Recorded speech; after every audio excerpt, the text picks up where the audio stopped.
অসমৰ মুখ্যমন্ত্ৰী ডক্টৰ হিমন্ত বিশ্ব শৰ্মাৰ হৈছে কি? তেওঁ কিয় বাৰে বাৰে ৰাইজৰ দলৰ সভাপতি তথা শিৱসাগৰ সমষ্টি বিধায়ক অখিল গগৈক টাৰ্গেট কৰি কটাক্ষ কৰি বক্তব্য ৰাখে?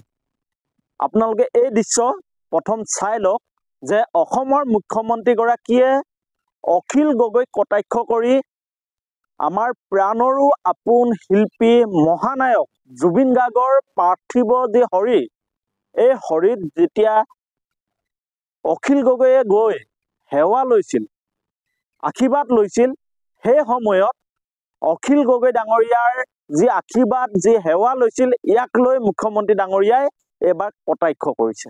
আপোনালোকে চাওক মুখ্যমন্ত্ৰী ডাঙৰীয়াই অখিল গগৈক কিদৰে কটাক্ষ কৰিছে। আমি সকলোৱে মৃত শৰীৰৰ নিয়ম কি? মৃত শৰীৰত ভৰিত ধৰি আমি প্ৰণাম কৰোঁ আৰু প্ৰণাম কৰি বিদায় দিওঁ। সিদিনাখন অখিল গগৈয়ে মই নিজে দেখি মই হাকে দিব খুজিছিলোঁ, জুবিন গাৰ্গৰ পাৰ্থিৱ শৰীৰৰ ওচৰত গৈ এনেকুৱা কৰি আহিছে। এইটো কি বস্তু? এইটোতো কোনো মানুহে নকৰে।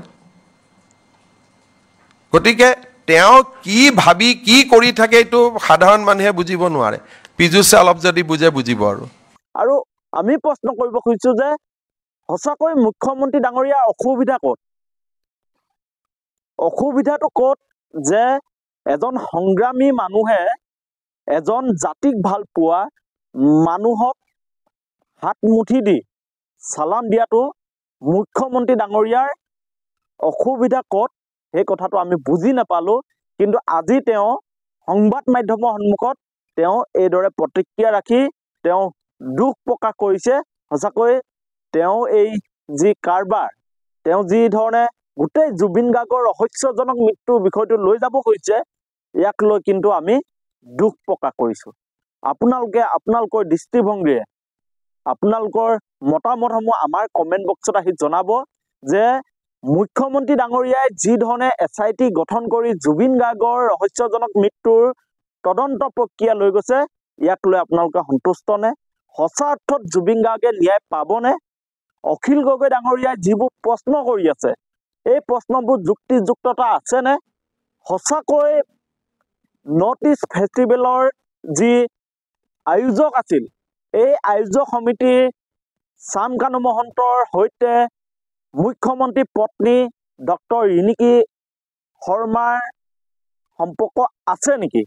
অখিল গগৈ ডাঙৰীয়াই যিহেতু বাৰম্বাৰ অভিযোগ আনি আছে, এই অভিযোগৰ ভিত্তিত এতিয়া মুখ্যমন্ত্ৰী ডাঙৰীয়াই অখিল গগৈ ডাঙৰীয়াৰ প্ৰশ্নৰ উত্তৰ দিব নোৱাৰি এতিয়া এইদৰে কটাক্ষ কৰাটো কিবা যুক্তি আছে বুলি আপোনালোকে ভাবেনে?